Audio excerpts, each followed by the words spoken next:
great poets of 20th century, T.S. Eliot. Yes. In his Wasteland, Yeah. where he speaks about what the thunder spoke, where that syllable and that links to Godavarishji's classification of humans, asuras and devas.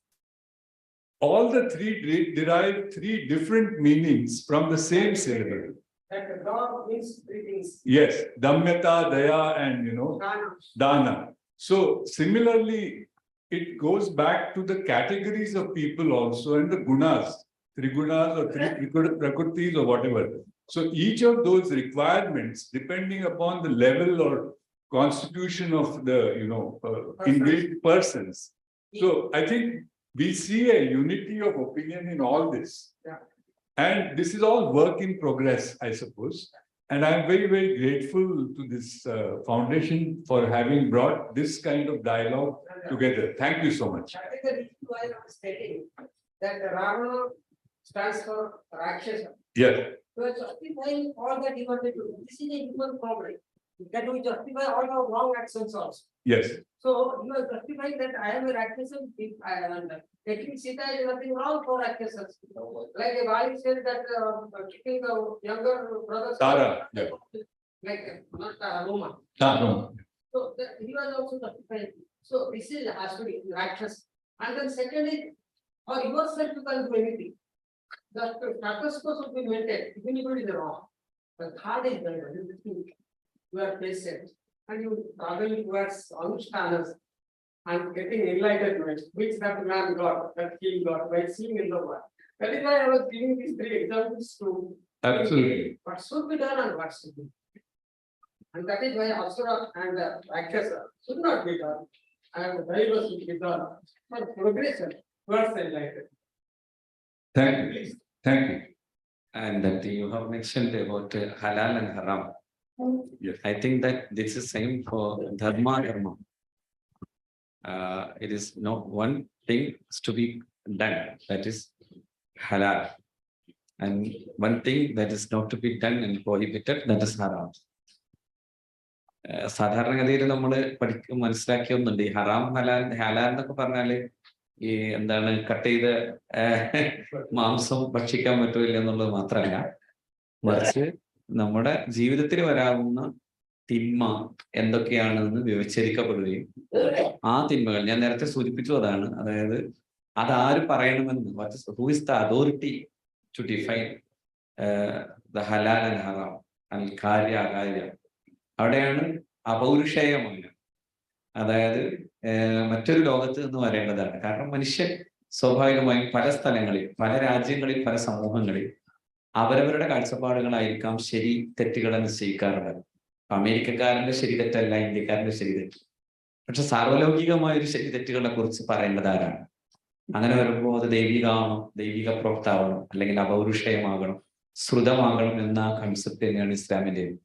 അതുകൊണ്ടാണ് ഒരു പ്രോഫറ്റിന്റെ, അഥവാ ഈ prophet എന്ന് പറയുന്നയാൾ ശരിക്കും പറഞ്ഞാൽ revelation കിട്ടിയെന്ന് മാത്രമേ പറയാൻ പറ്റൂ, അല്ലാതെ അദ്ദേഹം പറഞ്ഞതല്ലാതെ, മറിച്ച് അദ്ദേഹത്തിന് നൽകപ്പെട്ട വഹി എന്നാണ് അറബിയിൽ പറയാം, revelation.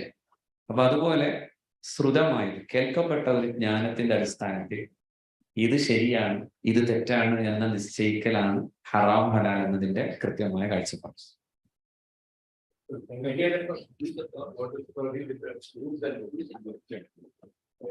Okay, let me go because I have a meeting. Yes. Thank you so much for the lovely discourse. Request Sripati Mama to kindly hand over a goodwill memento to Ustad.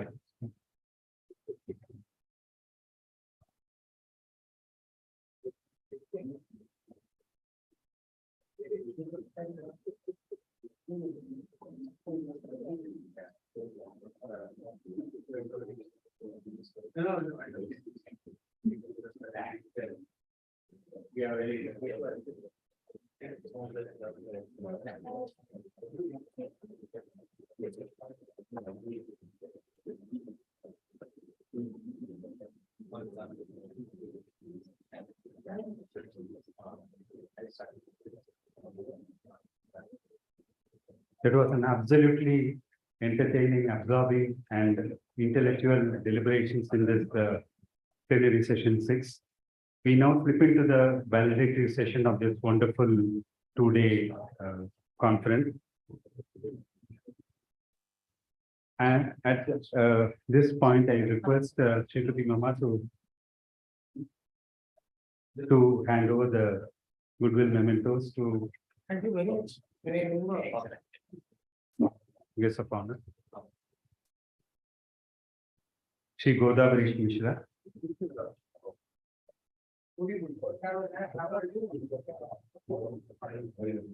Venkat.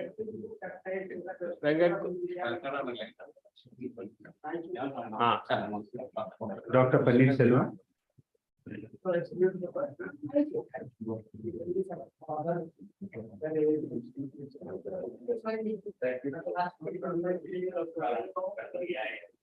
Dr. Shakuntala Bora.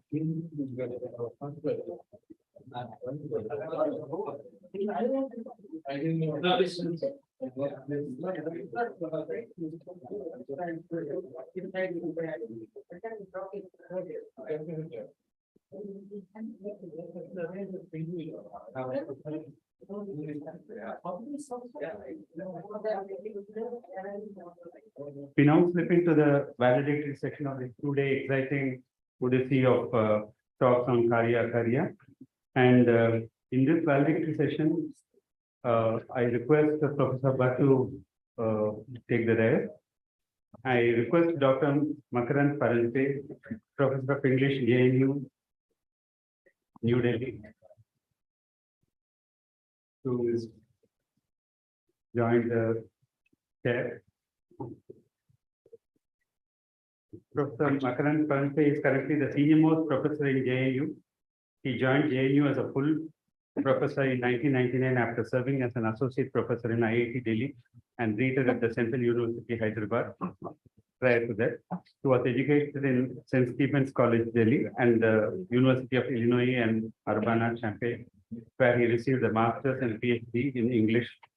He is the author of more than 200 academic papers and 50 books. Luminary personality, I request him to assume the chair, please.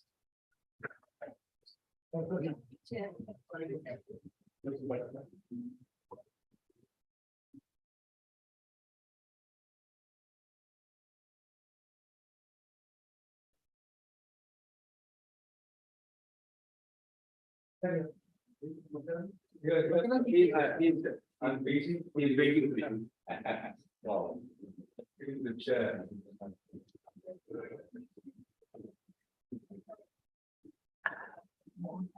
Dr.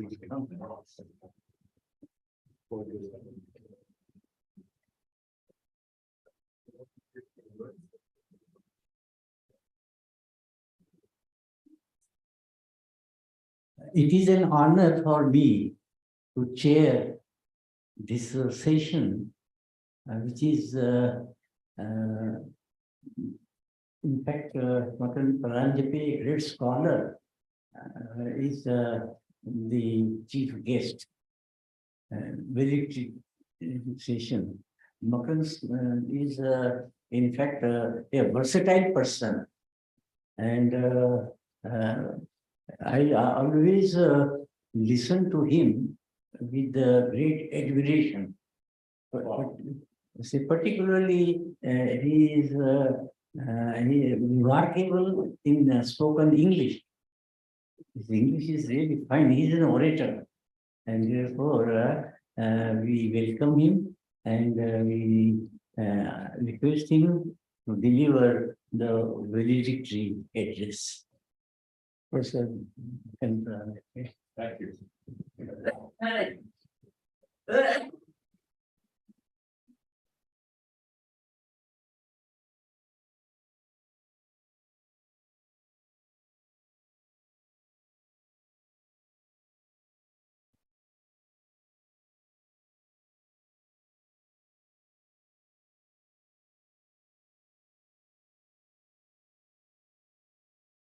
Pranams to Sadhguru Ma, pranams to Swamiji, and my deepest gratitude and pronouns to the chair of this session, Professor Bhatt, who is a living legend for all of us in the in Indian philosophy.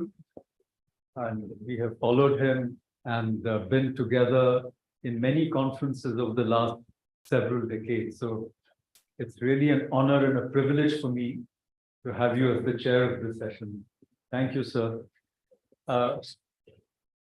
My deepest reverence also to all the great scholars who are here and to the, I would say, extremely inspiring family of Sadhguru Ma, and for my repeated opportunity to come here. I came here to deliver a talk a couple of years ago. I think it was Sri Pattabi Memorial Lecture on Swami Vivekananda. So I want to take my cue from what Professor Godavarish Mishra said. We have all been enjoying the Daivi Sampad here over the last 2 days. And I see this as a defining feature of the kind of conferences that the Sri Vishnu Mohan Foundation has been organizing. Apparently, this is the 50th conference of this kind. So let us give Swamiji a big hand. But more importantly, let us also spend a few moments to plan how to take this great yajna forward with your permission. Now, I also want to acknowledge Sri Vitthal Narkarni ji as his neighbor, and we've been having these wonderful conversations. So I'm taking a cue from one of these conversations, sir, and normally we begin with a Sanskrit shloka, but I want to begin with an abhanga from Tukaram. He says, Adhi hota satsang, Adhi hota satsang, Tuka dhala pandurang, Tyate bhajan rahina, Mula swabhava daina. So I will now translate, which is actually linked to our theme, Kārya and Akārya. So he says earlier, it was satsang, like where we are today. We come here for satsang. Then he says, that is Tukaram dhala pandurang. Tukaram became Pandurang, like Aham Brahmasana. Then he says, but Tyate bhajana rahina. In spite of that, his bhajan, his singing of the Lord's name, has not stopped. Then he explains why. So he says, Mula swabhava daina. So his swabhava does not change. So I think that this explains in a nutshell the mystery of Kārya and Akārya. That which is to be done continues prior to, during, and even after the realization of Brahma Vidya, it would seem. And I think, once again, this is something for us to reflect upon about how to go from here. Now,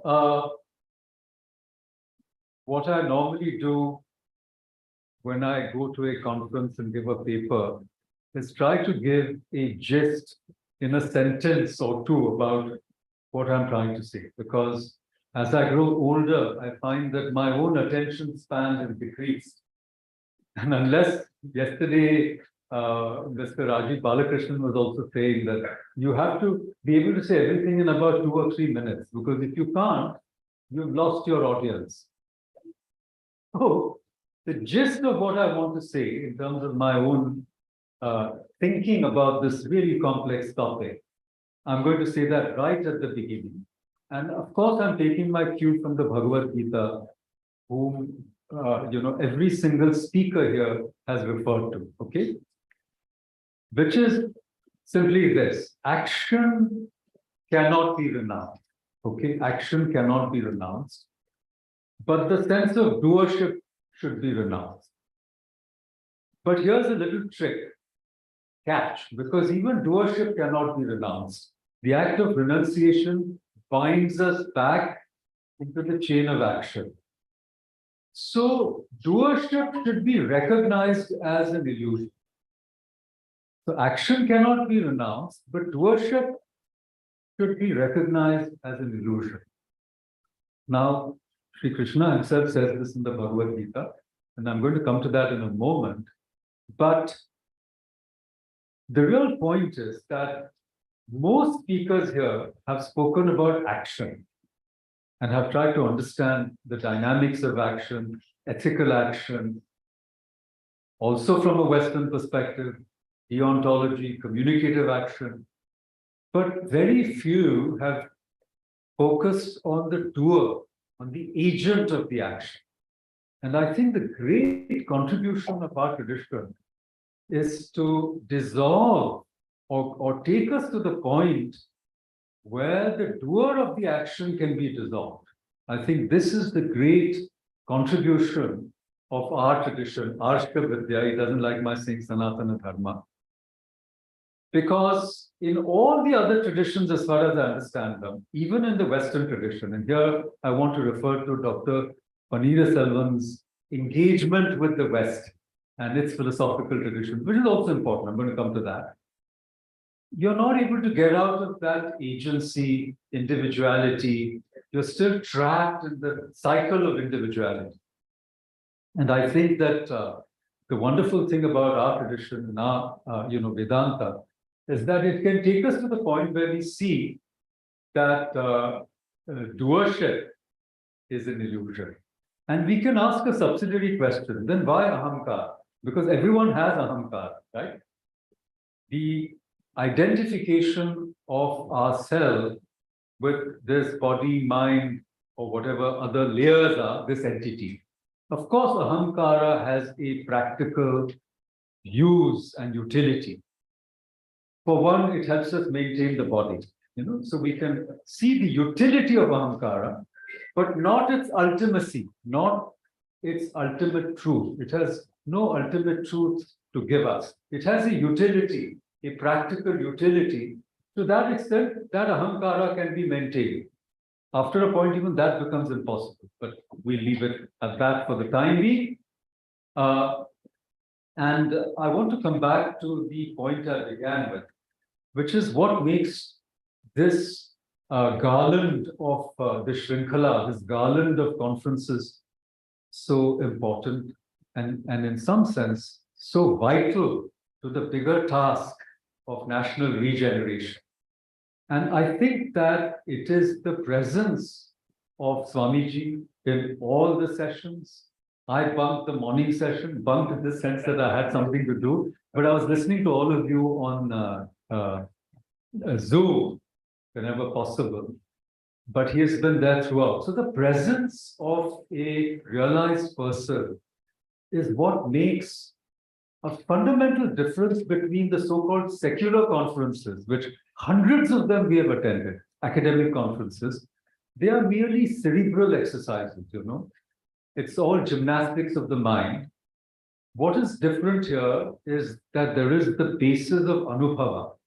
And in fact, I'm now coming to the point where without anubhava, we should not even speak as academics. We may need to because we have to earn a living, we have to build our CV, and we have to get promotions, and we, feed the numbers in our annual reports. But that is not the purpose of Indian knowledge traditions. The purpose is to realize ourselves and also then abhyudaya, right? Shreyas and abhyudaya. How do we serve society? So I think that what makes this conference chain or this conference, you might say series, different is the presence of Swamiji, the presence of learned people, but anubhava, which is the basis even of the Veda, because the vichar comes after the anubhava, isn't it? Anubhava is the foundation. And then some achara, it has to translate into benefit, And here we must go back to the fundamental premise, I think, of our tradition, which is that we are already Brahman. We are already the self. It cannot be brought from outside. And everybody in this room is sure to be enlightened if they are not already enlightened. And I mean, moksha, mukti, kaivalya, each one of us, this is a promise, it's already ours. Okay? What remains is, in a way, the removal of ignorance. And ignorance is nothing but false identification, right? That's why I'm saying focusing on the doer is more important than focusing on the action. Who is it that is doing the action? Supposedly doing the action. And here, I mean, Krishna says it very clearly in the Bhagavad Gita. And first he says in chapter 3, verse 4, that one cannot achieve freedom from karmic action and reaction by merely abstaining from one. This has been quoted earlier. Nor can one attain perfection of knowledge by physical renunciation. He says it very clearly. So you can't stop acting, you know, because the gunas themselves, the pravrittis, everything will force you to act. And, you know, like in the morning, try to tell yourself, I will not get out of bed. It is very difficult. After a while, you want to get up. So something is pushing you out of bed. So tamas is very important because it lets you sleep. But then rajas and sattva and other things are forcing you out. So you can't stop acting. But then what does Bhagavan say? What does Sri Krishna say? He says that nobody, this is chapter 3, verse 5, nobody can remain without action even for one moment. Indeed, all beings are compelled to act by their qualities born of material nature, the three gunas. So none of us can escape from that. But then what is the answer? The answer is in 327. He says, all activities are carried out by the three modes of material nature, but in ignorance, the soul, deluded by false identification with the body, thinks of itself as the doer. So he says very clearly, ahankara vimudha atma, aham iti manyate, aham iti manyate. It's so beautiful. It's all stated clearly. So this vimudha atma, through ignorance and false identification, undergoes this chain of birth, rebirth, suffering, and so on. And that is all that needs to be done, as it were, if anything has to be done at all. But things have to be done, as I said earlier. And Swamiji said, let's reflect on how to take this forward. So I want to focus on, just for a few moments, on what I consider to be really the important achievements of this conference. So the first I've already mentioned, the presence of a person such as Swamiji directing this endeavor and guiding all of us and taking it to Abhyudaya. So I've already mentioned this, no need to repeat it. The second important thing as I see it is this so-called, I call it so-called, advisedly because I'm going to explain what I mean by it, the so-called interfaith angle. Now, this is a very important thing. We saw in the beginning, in the very first session, okay, we had, you know, Arif Muhammad Khan Saab speak, and he spoke so well. We were all witness to that. Such a learned presentation he gave, quoting from the Mahabharatas and the Shastras. It was highly inspiring. And the Consul General of the United States, Judith Ravin, she represents the Abrahamic tradition, and perhaps she's Jewish herself. She spoke very well, as you know, too. And of course, the Consul General from Thailand, representing the Theravada Buddhist tradition. We've had a number of scholars here who are Muslim, Janat Sahab, who just left. Now, this for me is really important because we have a tendency nowadays to be very aggressive in this Hindutva push, which is also important. I'm not trying to say that Hindutva is not important, but aggression is not always the best way forward. And we have to find other means and ways to include everybody. And we see that there's a great interest in our traditions, you know, and all these traditions, the Arshta traditions that Professor Mishra spoke about, and meaningful dialogue is really important, isn't it? So when Ms. Judith Ravin said that she talked about religious pluralism, religious tolerance, the freedom to practice religion. I also wanted to tell her that we must also respect the freedom not to be proselytized. That is also my human right. It is your human right to practice your religion, but it is my human right. See, when you have a telephone and people keep bothering you, you say, do not disturb. So we should have a right to say, please do not disturb. When I need you, when I want something from you, I want to learn about your tradition, I'll invite you. But this tremendous money, energy, and political backing for proselytizing in the name of freedom of expression is I think an error in the understanding of what religious freedom and pluralism means. So I think a forum like this can give us that opportunity for a meaningful dialogue. And here is when I want to refer to something that was asked earlier by my younger friend. We have always looked at interfaith, that's why I said so-called interfaith, in terms of similarities. Aham Brahmasmi Anhal Haq. Kārya, Akārya, or Kārya, or Karma, and Vikarma, Akarma. I thought you would talk about Vinoba, sir. I'm going to come to that. There was no time. But we say, okay, haram and halal. We always try to think or say that all traditions are similar, essentially, but they're not. So there's a better way to do interfaith dialogue by talking about differences and incommensurables. There are some incommensurables. So when you say that the individual is entirely different from the divine and can never be the divine, that is an incommensurable in philosophical terms with Advaita, with Aham Brahmasmi. So there's no point trying to collapse the differences. We should simply say we respect these differences. But please, for us, it is halal to say somebody is a kafir, and then what the right hand gets, what to do with the things you've conquered with the right hand, what you've conquered with the left hand, what in Hindi we call ganimat.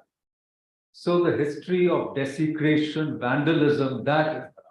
So what I'm trying to say to us, what I'm trying to say is there is a very positive way of doing this interfaith, which I think when we move forward, rather than being aggressive Hindutva, as some of us try to be, it is better to have an inclusive dialogue with an understanding of the differences, a respect for differences, and also drawing the line that what is not acceptable to us as a Hindu, as a Sanatani, a certain kind of proselytization is not acceptable to me.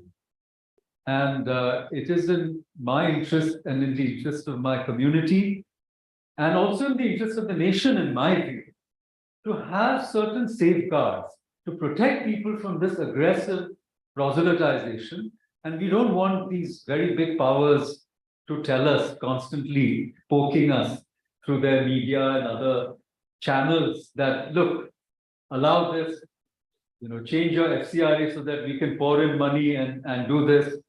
And similarly, the aggression that comes from certain Abrahamic communities when they want to impose whatever jihads we are talking about, which I don't want to bring in these matters, but I don't think, what I'm simply saying, I don't think a meaningful interfaith dialogue can happen without also addressing these.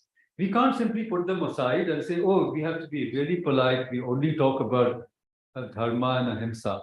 No, we have to also address some hard questions.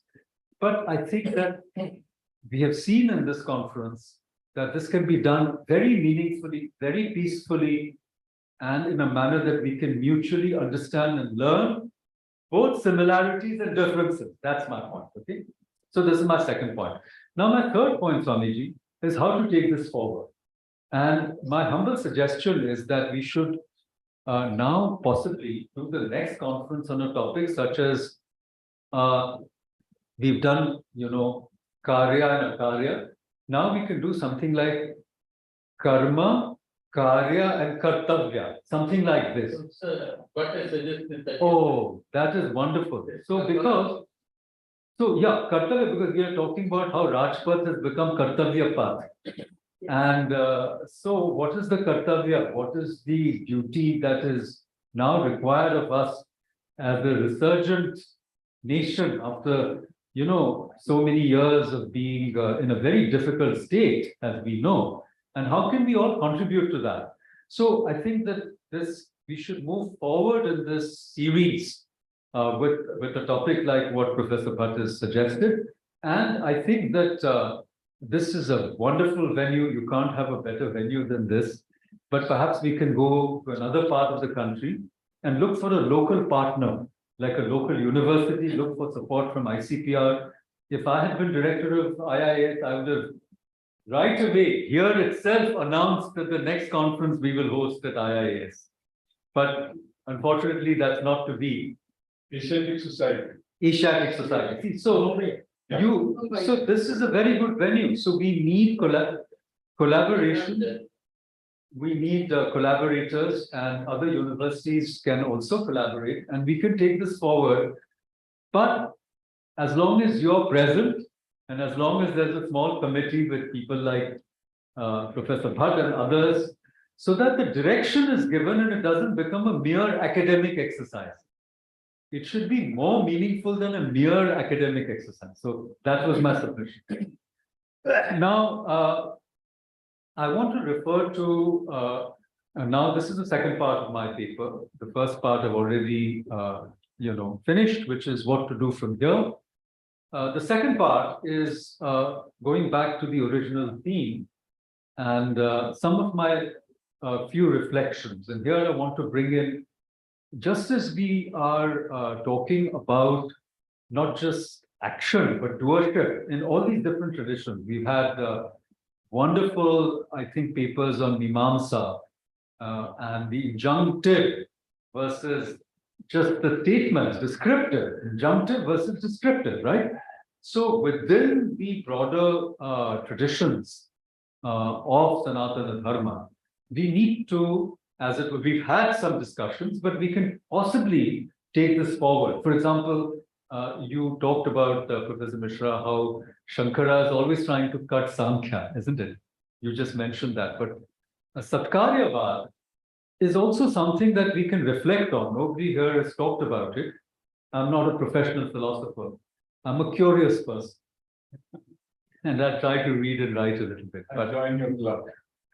But Satkaryavad is also a way to show us that if the effect is already inherent in the cause, and if the first cause is Brahman, then everything that follows can be nothing other than Brahman. So there is nothing other than Brahman. So all actions, whether exactly that's so I'm saying this is one direction to explore this topic, in my view. That was one submission I wanted to make. But the other thing I wanted to also talk about very briefly, since time is limited, is how do we engage with the very robust tradition of Western philosophy, which we can't simply ignore. And those of us who are in the university are still in the process of decolonization. We haven't been fully decolonized. Yeah. And I think that Professor Paneer Selvan has shown us some links and paths and ways to approach this problem. And I wanted to very briefly dwell on that. So when we look at this move, you talked about the linguistic turn is already being present in India. And it was not new. It's there in Nagarjuna, it's there in Vignag. So we've had the linguistic turn for a very long time, without question. But I think what's very important is in the last, let's say, century or half a century, or 75 years, the idea of the sovereign subject, the Kantian idea of the sovereign subject has really got eroded. First of all, Freud tells you that you're not a rational agent, your desires and your unconscious are determining your action. You think you're in charge, but something else is in charge. And then you talked about Derrida I mean, you didn't mention Derrida, but I guess you mentioned the phenomenologist, you mentioned, but Derrida is also talking about the impossibility, in fact, of any signification. He started with this sign and signify, which in Sanskrit is always united, isn't it? Vagat, as Kalidasa said, but he's saying the signified is always deferred. So you can never know what anything means because it's a play of difference and difference. But it results in the erosion of the sovereign subject. Then you have Foucault, once again, who says we are a product of all these institutional devices. You know, when he talks about the hospital and social engineering, and he talks about bioethics and biopolitics. So the state and all its institutions and many other institutions actually control our behavior. That is what is being suggested. So once again, the idea of the sovereign subject, which is the basis of capitalism in a way, is being eroded. So where are we now? We are at a transhuman moment. This is the point I was trying to make. And then philosophically, humanism, which was the post-Renaissance idea of the West, of the sovereign subject, capitalism as individuals driving progress, all of this has now come to an inflection point, so much so that the uniqueness of the human is being undermined by AI. In fact, AI can produce better essays than most papers that we have presented. And I'll tell you, Swamiji, for teachers, it's going to be a problem. You cannot give an assignment because AI will generate an answer for you. In fact, I don't have time to demonstrate it, but my very paper has 2 or 3 AI generated answers.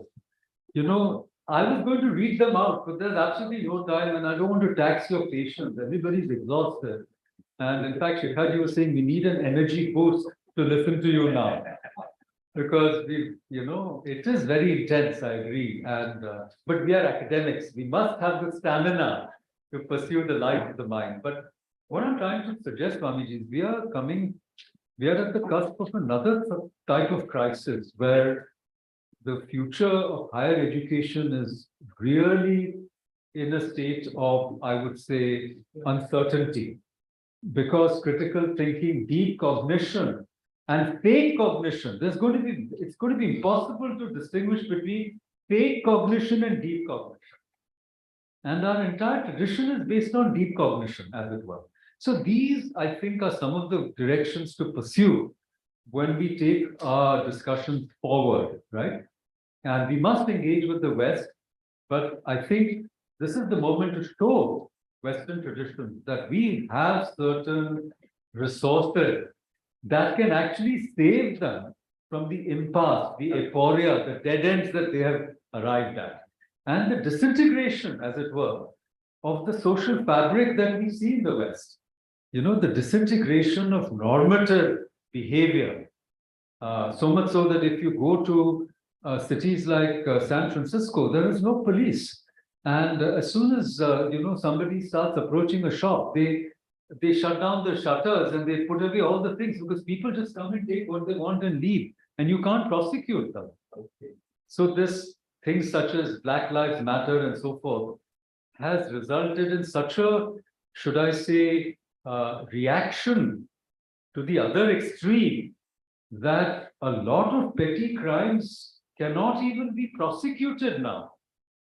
So there's a disintegration at a level that is almost unimaginable. Whereas in a society like ours, there is a natural, I would say, injunction against doing wrong things. Otherwise, the poor would have been stealing from the rich. But we don't see that. People are safe in our cities. They wander around. Except for liquor shops, you don't see bars on any store. People go, you'll be paid. So this is press clubs. So this is yeah. So that's how you can buy a journalist in India. 1 bottle of scotch is enough. Unfortunately, with due respect to the present exception to the rule. We are not talking about you, sir. Forgive me if I said something that hurts you. So anyhow, now I want to conclude, and I want to conclude by going to science now, because Swamiji, we have been saying, in Indian tradition, in the Vichara Marg, what Ramana Maharshi also said, that when you say, who am I?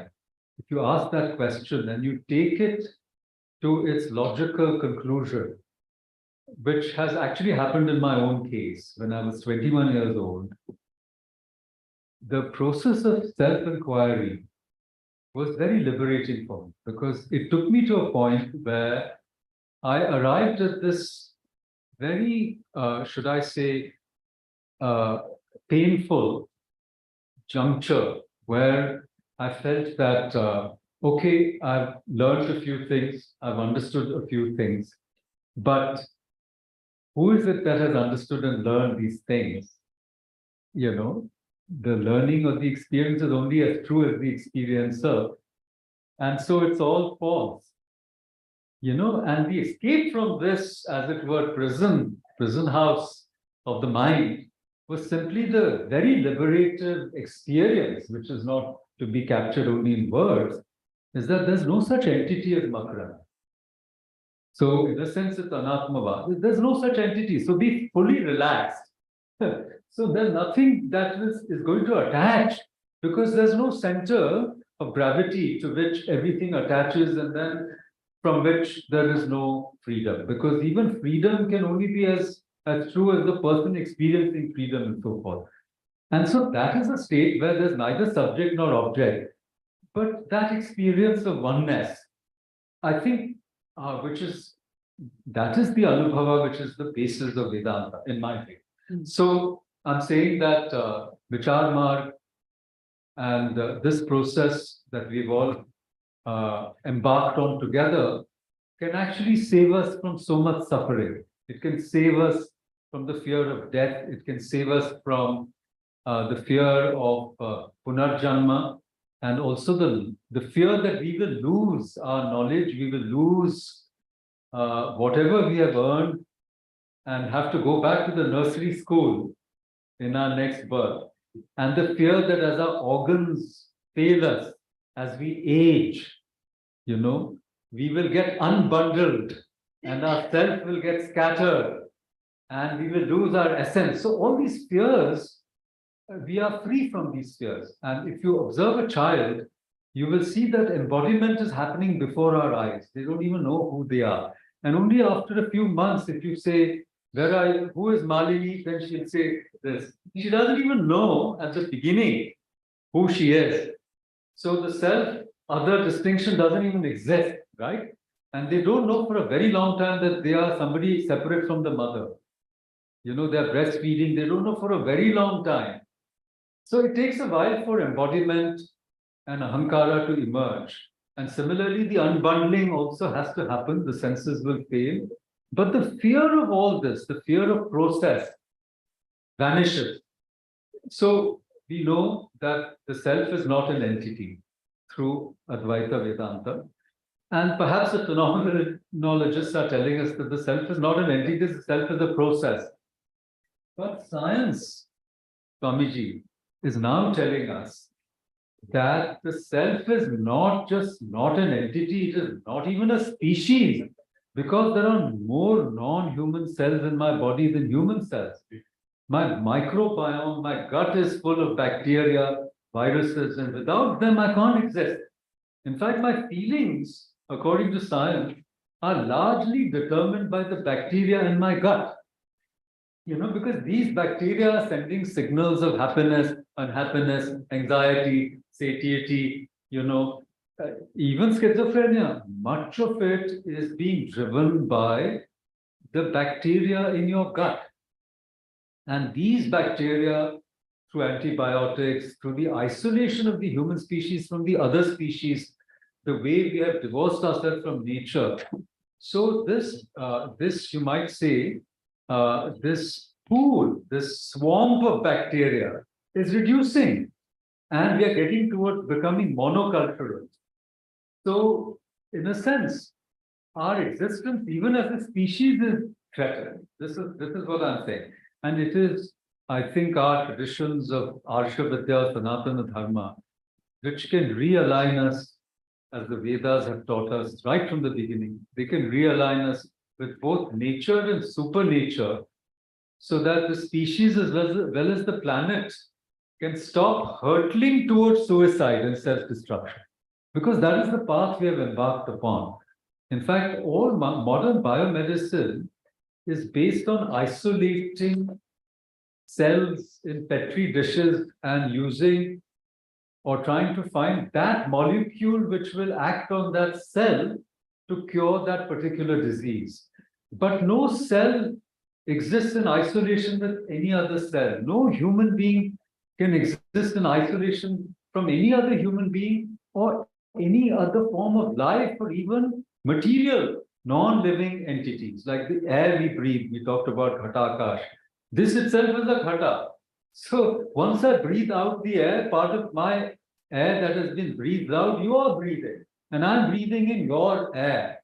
So to think that you and I are separate is a complete illusion, because we are all not only interdependent and interconnected, but at the cellular and molecular level, it's a soup.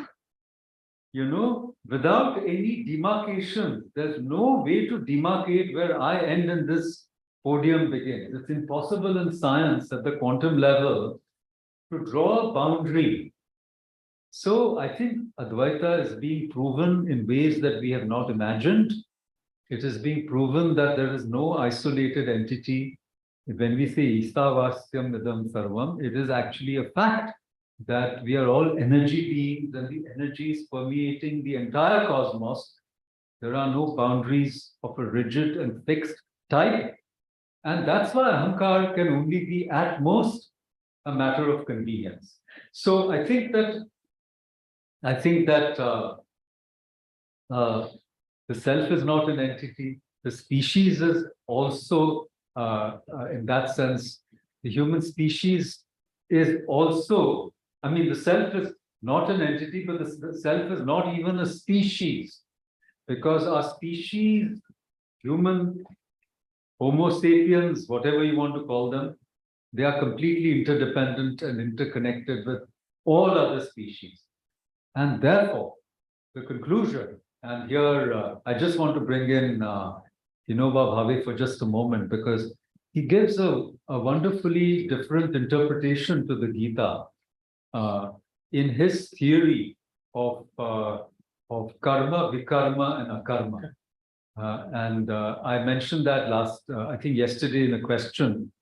But I think it's important to talk about the Gita at the conclusion for the very simple reason that the Gita has become the defining book of the Indian national struggle for independence.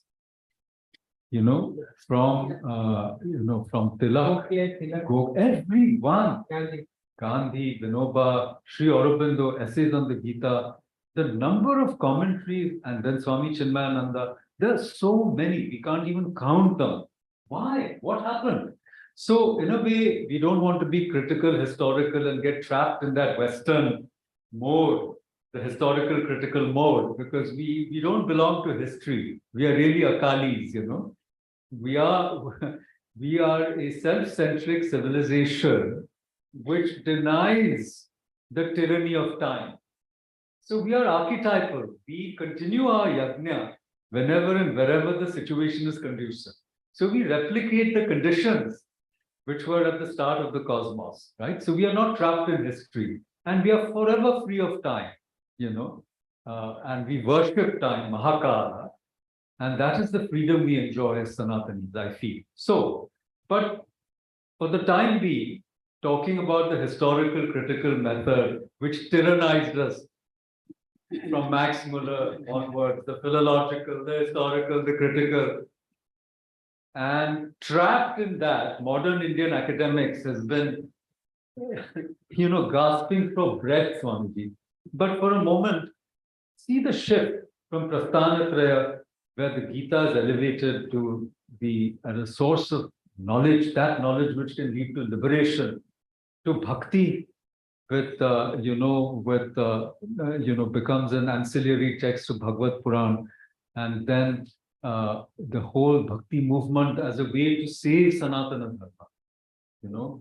Only because you're so helpless, you have no arms, you don't even have knowledge because all the pathshalas are finished, all the schools have been destroyed. So between Naneshwar and Tukaram, what happened in Maharashtra? All the centers of knowledge were destroyed, including Paitan, which was Eknath Maharaj's place. So then what do you have? You still have Anubhava. That's why I started with Tukaram. Nobody can take that from you. You can steal your language, you can steal your institutions, your Vedas may be scattered, the Pothis may be burned, Nalanda was burned and it burned for months. But who can steal your Anubhava, right? And who can steal your devotion? So we survived with devotion, and the devotion to Sri Krishna saved the civilization. And the Mahamantra was given, and instead of Rama and Krishna fighting, they included both Rama and Krishna, so both Tulsidas and Chaitanya can go in the same stream. But then what happened when the British colonized us? With Bankim, we started shifting from both a text of knowledge regarding Gita as a text of knowledge, then to a text of devotion. So Bankim says all this bhakti and blowing the conch and the beating of the drums and dancing in ecstasy is not going to help us. You have to do karma. We have to bring Krishna as the master of karma back to the center of the national consciousness. Bankim starts that, then Tilak, everybody follows that. And today we have this conference on Kārya and Akārya. So I want to end with what Vinoba said. And so he says that normally vikarma is defined as that which should not be done, and karma is defined as that which should be done. But he says no. He says that karma is that which will bind us. Vikarma is that which we should do in such a way that it cuts the bondage of karma. The end result is akarma or anasakti yoga. So he gives the definition of anasakti yoga, which Gandhiji talks about anasakti yoga in his commentary on the Gita. And it is one of the very radical way of looking at the Gita. I think so. So I think that He says that karma, he defines it as a nice karma. that's right. And therefore, karma has a place. I wanted to speak about that. There is no time. Karma and vikarma makes a karma. That's right. That's what I'm saying. The combination. So now let's end this. I'll end my own valedictory now. So karma is inevitable. Then how do you free yourself from karma? So again, the tradition gives you all these options. One is you surrender. You say Krishna Arpan Manas. Right? You surrender, you're free. The other is you do nishkama karma. Right? So you say karmanyevadhikaraste ma phaleshu kadachan. Now most people say renounce the fruit of action. I don't say that. I think what Bhagavan is saying is action, or all the things that you do in order to achieve a particular goal are in your control. The effort is yours. You can put in as much effort as you can. But the outcome is not in your hands. As they say in the West, man proposes, God disposes. So what Krishna is saying, what Bhagavan is saying, why worry about the outcome? It's not in your hands. It will make you terribly unhappy. So when he says you don't have adhikar on the outcome, what he's saying is the causation or correlation between the effort as the cause and the fruit as the outcome is so mysterious in a world of infinite causality that to be free, you forget about the outcome, but keep putting in your best. So that's another way to be free, that you do your effort and don't worry about the result. Then the third way, you do this, you do low kalyan, you have nothing to gain, you just keep serving other people. There's a wonderful, story of Ramana Maharishi. There's a shepherd boy, who wanted his cane. So he goes on the Girivallam And on the path, he takes a branch, then he strips it, he smoothens it with some leaves.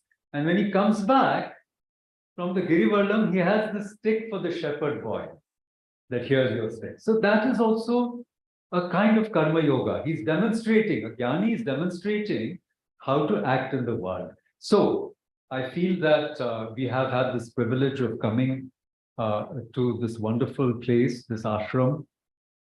You have given us hospitality, Swamiji, and guidance. I'm deeply grateful to you.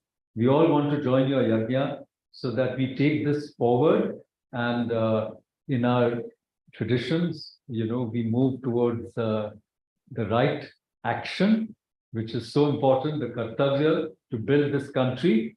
And as we all know, as Sri Aurobindo said, India rises not for herself, she rises for all, she rises for humanity.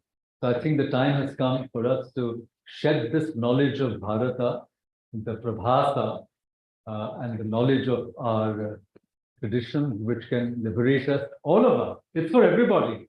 It's not sectarian. Everyone knows that Sanatana Dharma is not sectarian. It's absolutely for everyone. It's an invitation.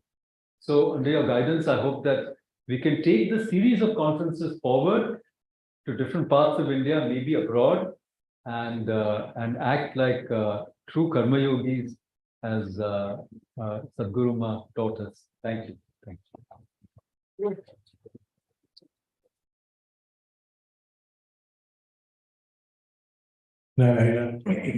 Before the vote, thanks. I just want to say a few things. One is that, all the presentations were very enjoyable, and it is all grace that it happened.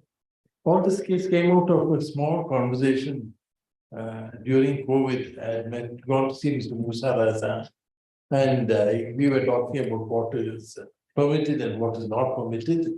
Then I said, let's have a small gathering, even if it is COVID, we can have it. Then it went on to the back burner, and then with Sadhguru's grace, we've been able to. So I want to just acknowledge his help in this matter. He's a great devotee of the Bhagavad Gita, and he had also written 16 points and sent it to senior Muslim leaders, saying that if those points are corrected, there will be no problem between Hindus and Muslims. It wasn't accepted. Can we have a copy? Can you share? I don't have it, but I'll ask him. So that is how he said that if those points are addressed, then there will be no issues between both communities. So that is how this idea came about. And like Professor Bhatt said, this Kārya and the karma can be split into various subjects, which can be discussed. And he said karma and responsibility. And you point out kartavya. So then we'll have the next one possibly in November. I don't know when Sadhu will, what her plans are, but possibly then. So I just give the mic to Srimati. With your permission, I will make one very brief comment. Yeah.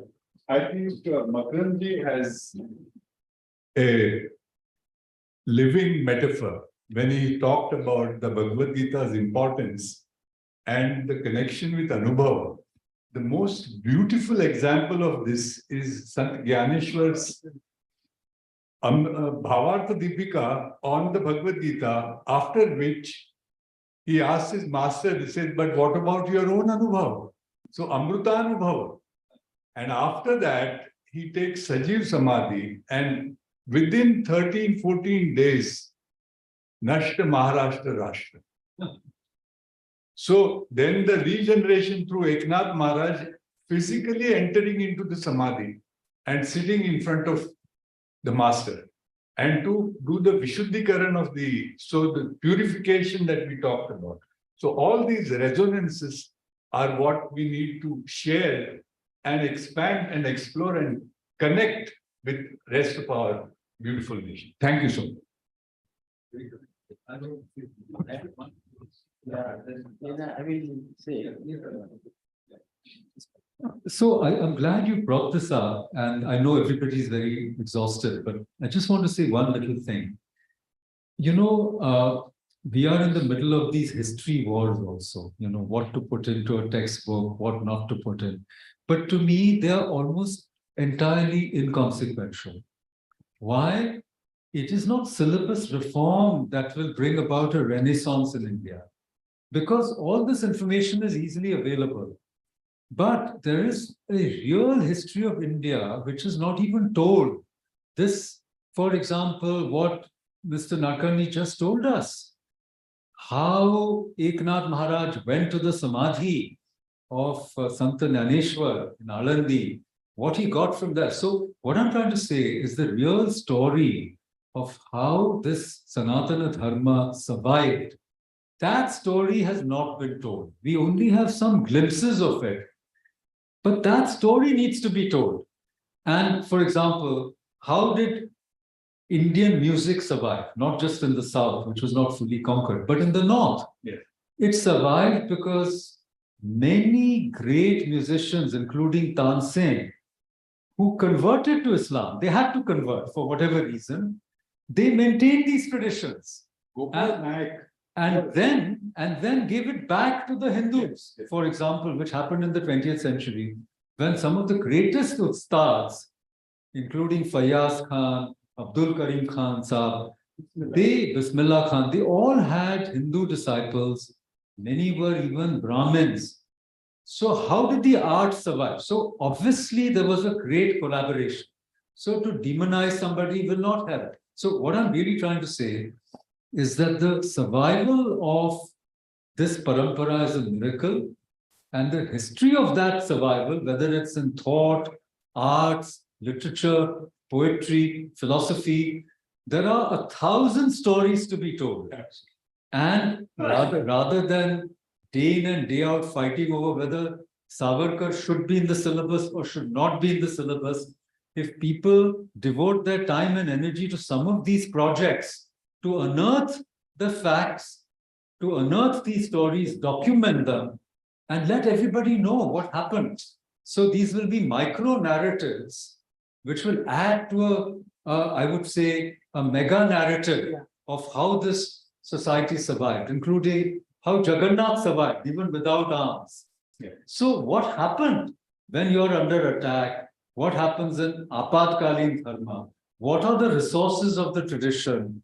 And what are the responses when you have overwhelming strength imposing upon you something that will destroy your very essence? How has this tradition responded?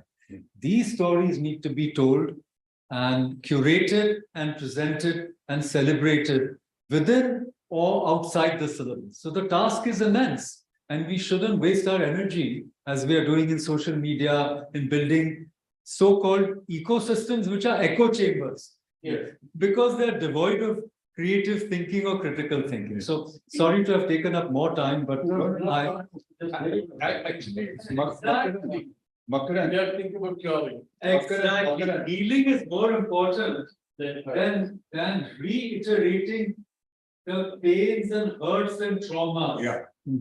You know, there is a very small story of how music was taken from Maharashtra. Amir Khusro makes a request to Alauddin Khilji that there is a international treasure that I want from Maharashtra. And that international treasure's name is Gopal Naik. He travels in a bullock cart where all the bells are tuned in Saptak.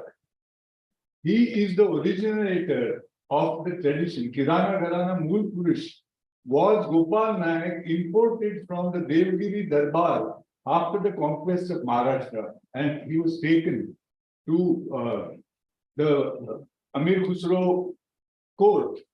And there, because he had a great eight party, he hid under the Sultan's throne and copied the Tan of, Gopal Naik to make it appear as if he already knew it. But in essence, he knew that he was really better than anything else that they heard. And this is preserved in Muslim paramparas also. Gopal Nayak as the Mool Purush of Kirana Gharana. So, there is a tremendous, and then the Devgiri court has a beautiful prakar called Purush Katodi. Bhairavi coming from Central Asia, which is there in a Kashmiri polymer, Sharang Deva's Sangit Ratnakar. And the bandishes and all things are there. So there is, as you said, beautiful stories to be told and new discourses and new lamps to be lit for us. Our task is cut out before us. Thank you. Thank you very much. We had salutations to Pujya Swamiji for accomplishing this Jnana Yajna to its fruition, in which there were many ahutis, and the final ahuti was made by Professor Makarand Paramdave. His presentation, scholarly one, of course, is interspersed with many seminal ideas. Most important one is that we have not to renunciate karma, but we have to renunciate the egoity that I am the karta. Of course, we are the karta, but a distinction is to be drawn between niyogya karta and swatantra karta. We are not swatantra karta. Though ahankara vinutata karta aham iti manyate, but we are only niyogya. We have been made by Prakriti to act, because without we can't remain inactive. Or Prakriti will compel us to act. So we are all Niyojakarta, we are all actors in this cosmic play, and we have our distinct roles to play. And this is a very important idea that he has thrown, the importance of karma. A karma we should lead to wellness of the cosmos. Hit. Goodness. He has also rightly pointed out that we must have knowledge of what is to be done, how it is to be done, why it is to be done, and in how it should lead to the culmination or moksha, nirvana, whatever name you may write, perfection. So all our endeavors should be on to perfection. So this idea of perfection is also a seminal concept of Indian culture. So we are thankful to you, sir, for your very brilliant presentation, and we hope that the knowledge that we acquire gets translated. It does not remain in the air. This translation part is very important, and in the Bhagavad Gita, therefore, you have jnana, but jnana is culminated in karma, and karma is to be performed with devotion. So this way of jnana, karma, and bhakti, and that has to be there. Then if we do that, then definitely we can make a distinction between karma and akarma.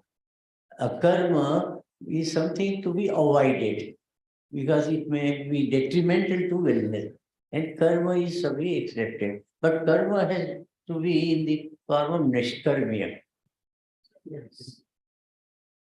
Wherein you do the action, but don't care for the follow, the consequence. This is what also he has pointed out. So this idea of nishkarma is really very much important, significant. And that's why we have nishkarma siddhi by Sureshwara. Yeah. So this nishkarma is Associated with Sringeri. No? Nishkarmya means action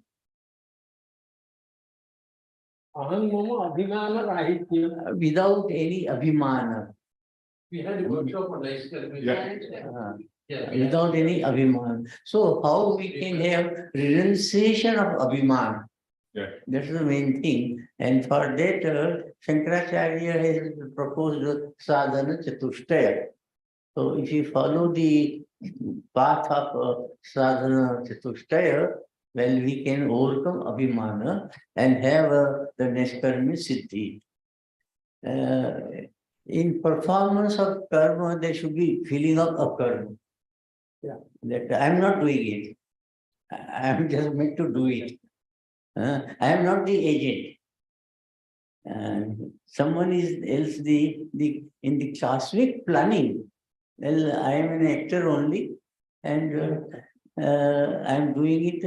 You have to twice refer to the word illusion.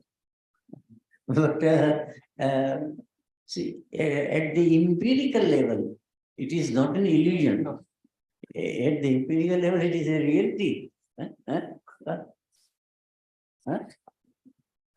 am completing.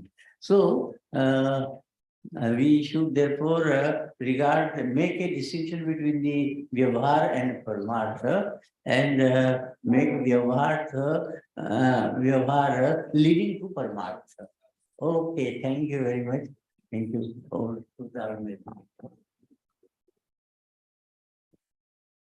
Thank you very much, sir. We'll now hand over goodwill memento to Professor Makaran.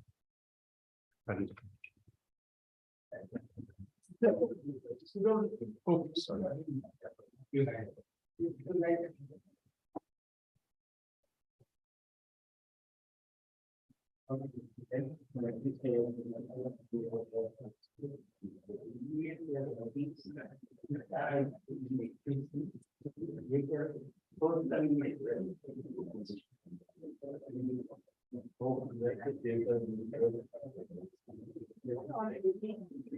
As we come to the end of this retreat session, I request Shripati Mama to render the vote of thanks. Before that, I request all the scholars to revise their papers and give it at the earliest.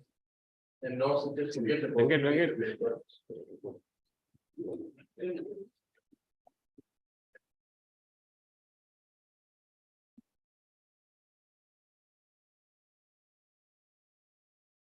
Narayana, pranam to Her Holiness Sri Sadguru Jnanananda Saraswati Swami, affectionately called Saraswati Ma. My pranam to Swami Sri Prasadji, who is tirelessly, in spite of his personal struggle, he has decided to go through this. A few days ago, I thought he may not be able to conduct this, but he assured me that it will be done. This is all by the blessings of Sri Sadguru, and therefore I like to say a sloka compiled by Dr. Surendranath Mishra, specifically for our Sadguru. Brahmanandam idagni labita kalimalam tripta diptam lasantim swanta santam kulastam sakala kula mahabhoga bhagyam barantim tattvai satrimsatasam tribuna jagatim panchakrityodharantim jnananandam ananyam nikila sujananim sadgurum tam namami. Without the blessings and grace of Sri Sadguru, nothing happens here. This Tamil saying is there, Avanalal or Anuvum Asayad. To those who don't understand Tamil, it means that without him, that is the Supreme God, nothing will move, not even a speck can move. So, with her grace, with her blessing, these 2 days have come to really take place. And I must thank Swamiji for his persistent tirelessness and all the effort he has put in to make this conference a reality and happen.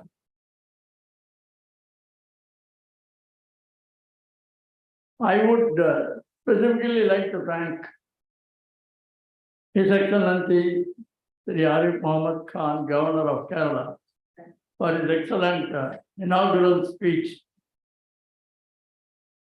I have had occasion to listen to him earlier also in this forum, in this very hall. He has made out a lot of points, of course, I don't want to go into all those things.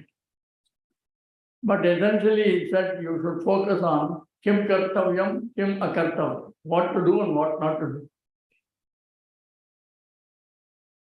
He has condensed everything and given a very good start to this conference.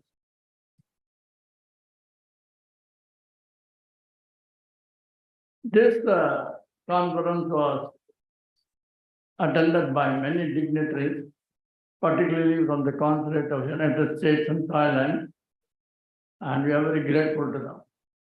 On behalf of Sri Vishnu Mohan Foundation and Sri Jnana Advaita Betam, I convey our gratitude to them for not only attending but participating and also speaking in this forum. I don't want to miss out a thanksgiving to Sundar Sastrikal and party for entering the invocation slokas. I think they chanted the Aikyamata system, I think, which was very apt.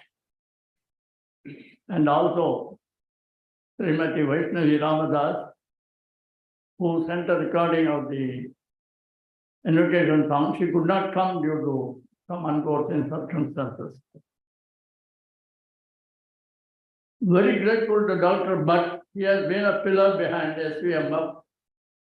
He has been a part of all these activities conducted by the foundation here, in spite of his age and physical condition, but his enthusiasm has not reduced a bit. So we thank you, sir, very much. I especially single you out for thanking. Please patent it.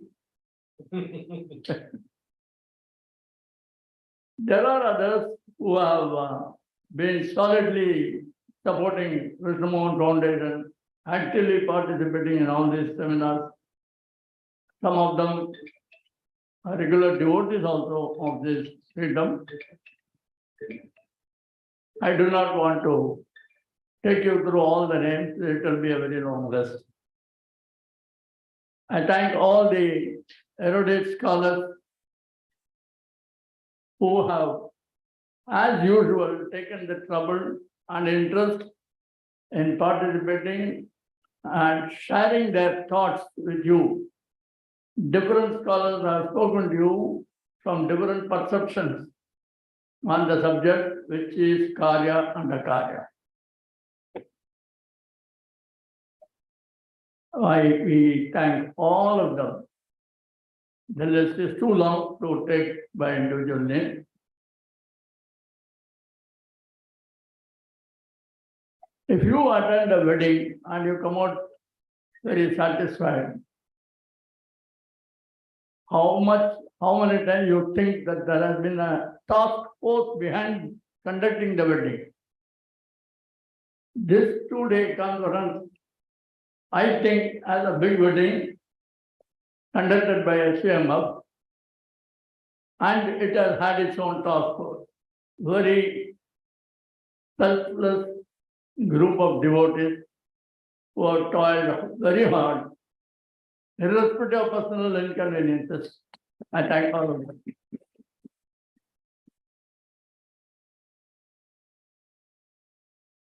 I will not fail to thank the audience who have been active participants.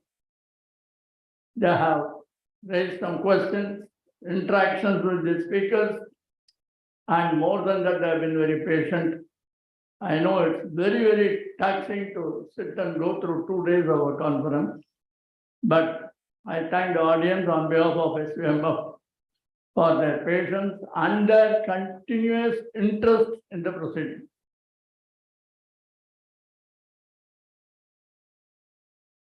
Kārya and Akārya, so many things you have heard. I want to share with you an incident that took place in an army camp. There was a soldier who was walking inside the camp, and then he encountered a very young, recently appointed young lieutenant. You know, in army, the junior always salutes the senior. The soldier perhaps was absorbed in some thinking. He didn't notice the lieutenant or whatever. He did not salute. The young lieutenant wanted to teach him a lesson and wanted to enforce the spirit of discipline in him. So he called him. The soldier came to attention and saluted him, and the lieutenant said, "You did not salute me when you saw me, when you crossed me." The soldier said, "Sorry, sir, my apology, my mistake. So that you don't commit this mistake again, I want to punish you." The army tradition is not to let go any crime or any incident without a punishment. Soldier says, "Whatever you say, sir, you must salute me 1,000 times, 1,000 times."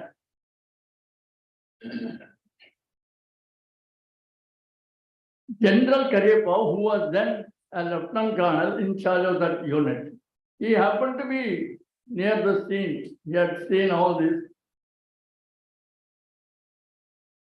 And he went to the lieutenant. He said, "Well done, lieutenant. You are a young officer. You are doing great things for the army, but trying to instill discipline and teach the soldier what to do. All the best to you." But then as he was turning back, he told him, "But remember one thing. Every time the soldier salutes you, the tradition requires you to salute him." I quoted this because so that you will leave this hall not with a very heavy feeling of, pardon my using the term boredom. But there is a message in it. In fact, this is a quiz to all of you. It explains Kārya and Akārya to a great extent. You'll have to think over it in your spare time. And lastly, the audio and video coverage has been exceptional. And we have to thank Mr. Shyam and his team for all the great efforts they have put in and very patiently done. Thank you all. Thank you very much, Swamiji.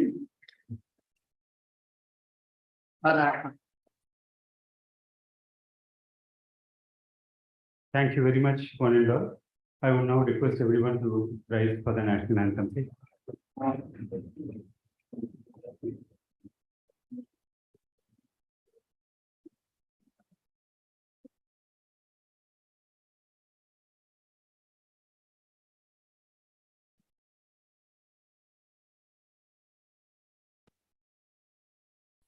जनगण मन अधिनायक जय हे भारत भाग्य विधाता।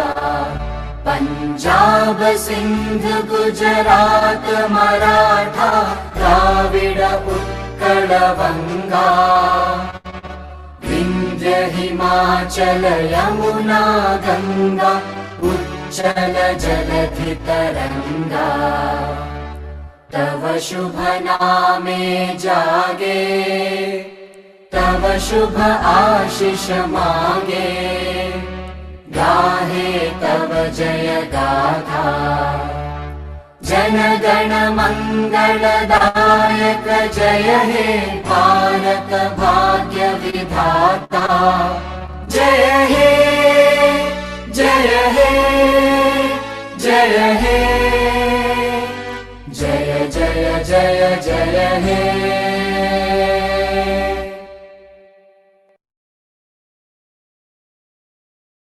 Guests may please stay for a photo session, please.